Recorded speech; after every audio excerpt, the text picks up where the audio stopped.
South Africa's historically high unemployment rate is expected to overshadow the quarterly employment statistics expected from StatsSA later today. That's despite the marginal declines seen in recent months to 32.6% in the official unemployment rate. In the first quarter of the QES, though, total employment saw a 0.2% drop, while full-time employment decreased by 0.3% and part-time employment went up by 3.8%. Economics Professor at Gibbs, Adrian Saville, speaks to us now. Thank you so much for your time, Adrian. Looking at the numbers in the first quarter where the quarterly employment statistics are concerned, what's expected this time around?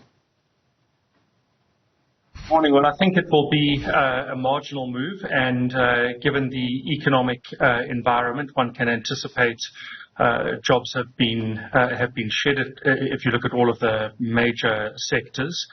Always keeping in mind that employment figures or unemployment figures is a cocktail of ingredients. It's not just the number of jobs that you have created or lost in the economy. It is recorded against the number of people who are actively seeking work. And, that's a function of the size of the total workforce, which in turn is a function of population. So there's a whole range of factors that influence unemployment numbers, not just jobs created or lost.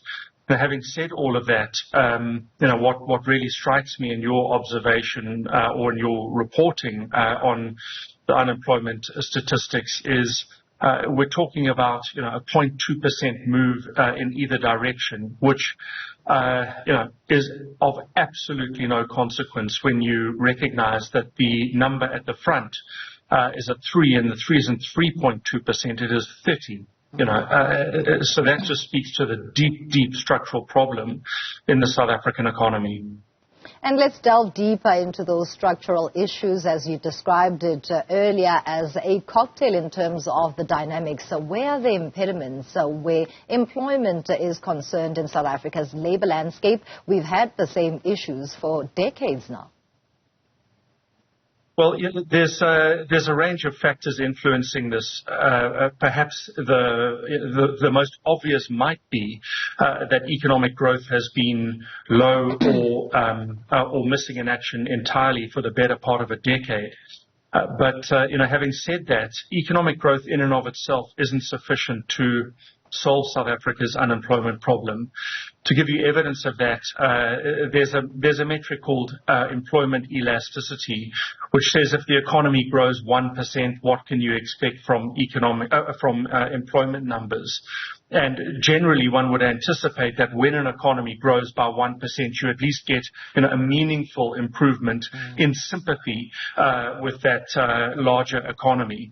However, for the better part of the last 20 years, employment elasticity in South Africa has sat at approximately 0, which means that when the economy grows, it simply doesn't create jobs.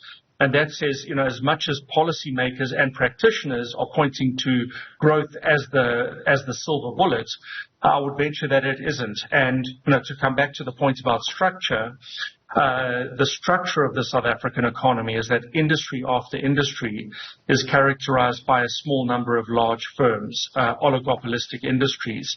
And when big firms grow in accord with a bigger economy, they generally don't grow by creating jobs. So, therein, I think, lies the essence of the problem. And then we can add to that problems of geography. The unemployment burden is disproportionately shared geographically.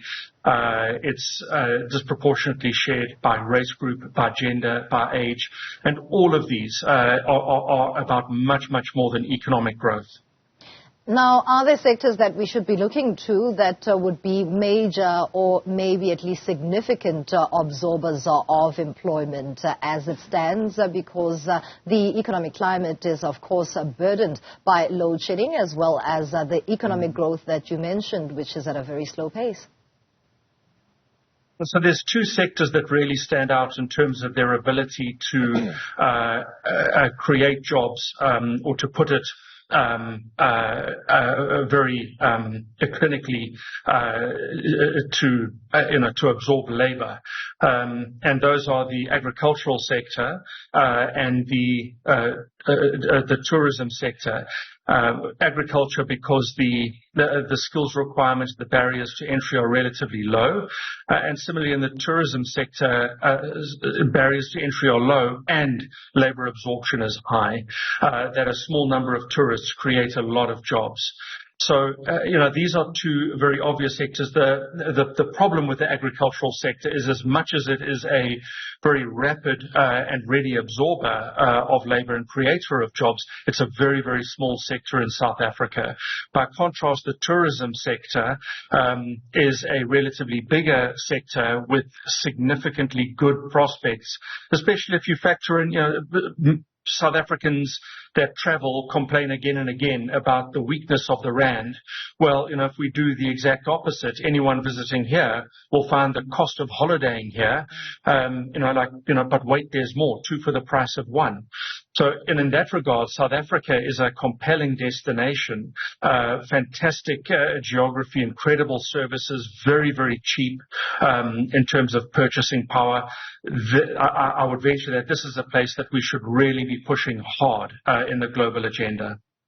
Lastly, what is it going to take for South Africa to turn the tide and maybe have an adjustment, an amendment, some sort of positive growth in the dynamics of this narrative of high unemployment as opposed to the employment that is created? First, please, no more rules or laws or regulations. I thought that's what you were going to hint at, but you didn't go there. But what South Africa needs is fewer laws, rules, regulations to improve the ease of doing business. That's from a regulatory side. From an infrastructural side, this point has been made more times, than we can ever possibly count. And one of the most important needle movers would be energy security. I think that the private sector is going to fix that.